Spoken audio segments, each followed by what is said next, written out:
ඉතින් කොහොමද මගේ ආදරණීය යාළුවෝ හැමෝටම අද අපි කතා කරන්න යන්නේ මොකද්ද මේ ජීවිතේ ඇත්තම සතුට කියන්නේ කියලා. ඉතින් සතුට සැනසීම මේ දෙකම එක මාතෘකාවක් විදිහට ගන්නත් පුළුවන්. අපි මෙතනදී කතා කරමු සතුට. අපි ජීවිතේ එක එක අවස්ථාවල සතුට වෙනවා සහ දුක් වෙනවනේ.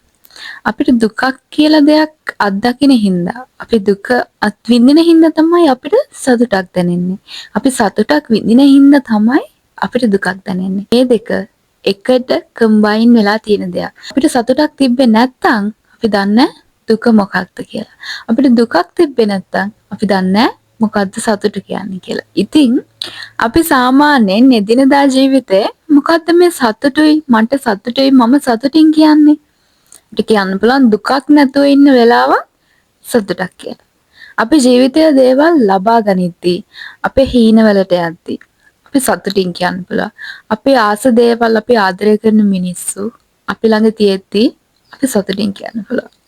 එතකොට තව ඊට අමතරව අපි එදිනදා ජීවිතේ පොඩි පොඩි ජයග්‍රාහී මොහොතවල් ඊට පස්සේ අපි යාළුවෝ එක්ක පවුලේ අය එක්ක විනෝද වෙන අවස්ථාවලදී අපිට කියන්න පුළුවන් අපි සතුටින් කියලා. ඉතින් මේ සතුට මේකද ඇත්තම සතුට කියන්නේ. මේ වෙලාවකදීම බලන්න අපිට කිසියම් හේතුවක් ඕනේ සතුට වෙන්න. අපි නිකම්ම ඇඳට වෙලා නිදාගෙන ඉන්න වෙලාවකදී අපිට කරන්න කිසිම වැඩක් නැහැ. එතකොට ඒ වෙලාවේදී කිසිම ප්ලෑන් එකක් නැහැ ජීවිතය ගැන. කතා කරන්න කවුරුවකුත් නැහැ. මේ මතක් කර කර ඉන්න මුකුත් සිදුවීමකුත් නැහැ. ඒ වගේ වෙලාවට ඇත්තටම අපි සතුටින්ද? කාට දැනනවද සතුටින් කියලා නෑනේ. අපෝ මට එපා වුණා අද දවස මුකුත් වැඩක් කරගන්නත් බැරි වුණා. අද දවසේ මම මුකුත් කරෙත් නැහැ. මුකුත් වැඩක් කරෙත් නැහැ. හරිම කම්මැලි. මට කිසිම සතුටකුත් නැහැ. ඔයාලට සතුටක් නැහැ කියන එකනේ එතකොට දැනෙන්නේ. කිසිම වැඩක් නොකර ඉද්දි. හැබැයි මේ ජීවිතේ ඇත්තම සතුට කියන්නේ අපිට කිසිම දෙයක් අදාළ වෙන්නේ නැතුව දැනෙන සතුටට. සමහර වෙලාවට මනසට සිතුවිල්ලක්වත් නැහැ.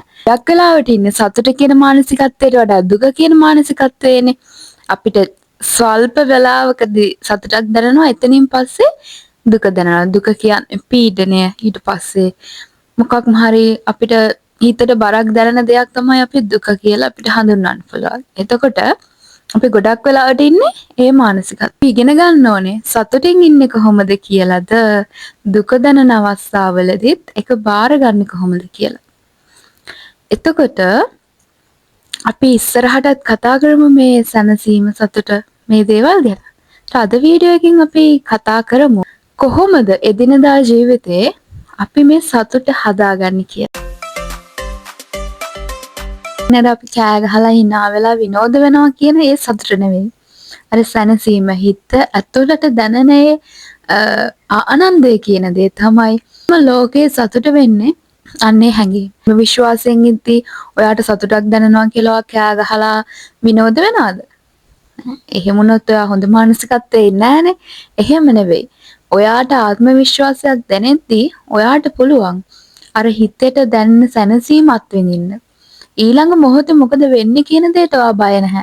ඊළඟ මොහොතේට ඔයාට මූණ දෙන්න ඔයා ගාව හොඳ ගට් ෆීලිං එකක් තියෙනවා. ඔයා බය නැහැ. ඔයා ශක්තිමත්. අන්න ඒක ඔයාගේ ඇතුළාන්තයෙන්ම හැදෙද්දී අර දුක දැනෙන්න තියෙන අවස්ථා ඔයාට එනවා. පීඩණයෙන් ඉන්න තියෙන අවස්ථා ඔයාට එනවා. හැබැයි ඒ අවස්ථාවලදී ඔයා මොකද කරන්නේ? ඔයාගේ හිත විසින්ම ඔයාගේ ආත්ම විශ්වාසය විසින්ම ඒ දේවල් ඇවිල්ලා ඔයාගේ ඔළුව අවුල් කරන්න. ඔයාට දුකක් දෙන්න ඔයා ඉඩ දෙන්නේ නැහැ. ඉතින් අන්නේ ආත්ම විශ්වාසය කියන දේ ඕනේ අපිට සතුටින් ඉන්න නම්.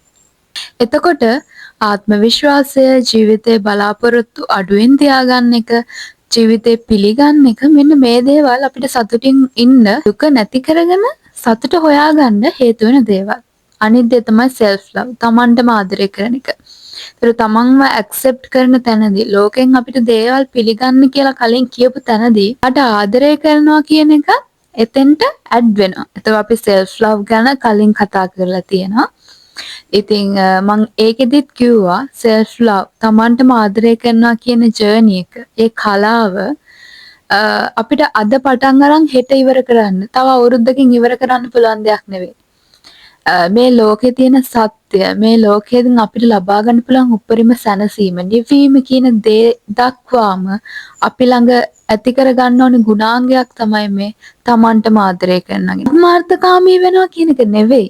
ඇත්තටම මේ තමන්ටම ආදරය කරනවා කියන්නේ. ඉතින් මේ ජර්නි එක යන්න, ඒ ජර්නි එකේදී අපිට කරන්න ඕනේ පළවෙනිම ස්ටෙප් ටික, අපි ජීවිතේට එකතු කරගන්න ඕනේ දේවල් ටික තමයි අපි කලින් වීඩියෝ එක කතා කරලා තියෙන්නේ. ඉතින් ඒ වගේ ඔයාටම ආදරය කරද්දී ඔයාට දුක හිතෙන වෙලාවන් අඩු කරන්න පුළුවන්. ඒකෙම සතුටින් ඉන්න පුළුවන් තව විදිහක් තමයි ඔයාගේ ජීවිතයේ අරමුණ හරියටම අඳුරගන්න එක. ඒ කියන්නේ ඔටම තියෙනවා මේ ලෝකෙට අපි හැමෝම ඇවිල්ලා තියෙන එක්තරා හිදසක් පුරවන්න. විශ්වය, මේ ලෝකය, ඒ මොකක්ම හරි දෙයකට අපි මේ ඉපදෙලා ඉන්නානේ. එතකොට අපේ අරමුණ වෙන්නේ අපි සත්තු වගේම ජීවත් වෙලා මැරිලා යන එකද, නැත්නම් මේ ලැබුණු ජීවිතයෙන් අපි මොකක්ම හරි දෙයක් ලබා ගන්න ඕනේනේ. අන්නේ දේ වෙනුවෙන් තමයි අපි ඉපදිලා ඉන්නේ. ඉතින් අන්නේ ඒ ජර්නි එකේදී, අන්නේ ගමනේදී අපි එදිනදා මේ ලෝකයේත් එක්ක ගනුදෙනු කරන්න. එහෙම කරද්දී අපිට අභ්‍යන්තරිකව අපිට ජීවිතේ අරමුණක් තියනවා වගේම අපි එදිනදා ජීවිතයේදීත් අපි අරමුණු හදා ගන්න ඕනේ. ඒකට ඒ අරමුණ ඔයාගේ හිත කියන දේ, ඔයා ආස දේ, ආත්මයේ දෙයක් ඉල්ලනවා. එහෙම කියමුකෝ. ඔයාගේ ආත්මයෙන්ම ඔයාට දෙයක් ඉල්ලනවා. ඔයාගේ ලේවලටම මිශ්‍ර වෙලා තියෙන අරමුණක් තියනවානේ. අන්න ඒ දේ අඳුරගන්න.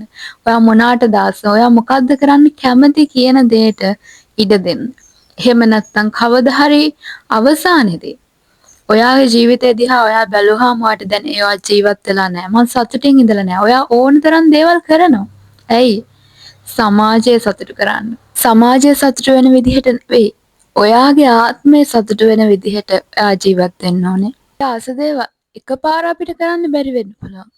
එතකොට මුළු දවස පුරාම අපි ආස දේ කරන්න බැරි වෙන්න පුළුවන්. දවසේ පොඩි හරි වෙලාවක් ඔයා කවදා හරි දවසක ඔයා ආස දේ කරනවා කියන ෆීලිං එක ඇති කරගන්න. ඒවා ලියන්න, ඒ ගෝල්ස් ලියන්න. එතකොට සබාදහම විසින්ම ඔයාට ඒක ගෙනත් දෙනවා.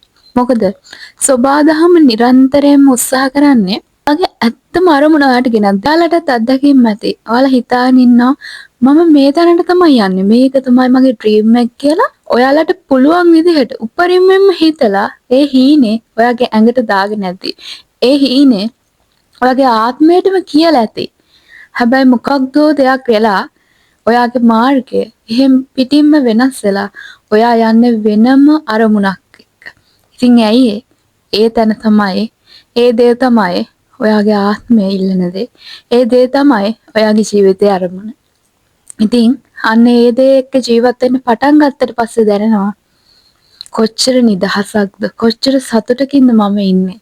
ගන්න විදිහට මේ සබාදහමේ ප්ලෑන්ස් නැත්තම් මේ විශ්වයෙන් අපිට දෙන ගයිඩ් එක නැත්තම් මේ ජීවිතේ හරි මමුතු දෙයක්. මම කලින් වීඩියෝ වලත් නිතරම කියනවා වගේ මේ කර්මය, ධර්මය, සබාදහම මේ ක්‍රියාවලිය හරි මමුතුයි.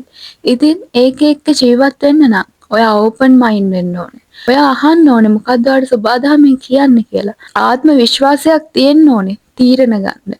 ඔයා ආස දේ කරන්න.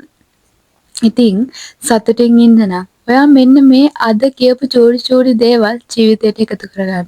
අපි ඉස්සරහා වීඩියෝ වල කතා කරමු ජීවිතයේ අරමුණ කොහොමද සතුටින් ඉන්නේ, කොහොමද සැනසීම හදාගන්නේ කියන එකට තව තවත් දේවල් අපි ඉස්සරහා වීඩියෝ වලින් කතා කරමු.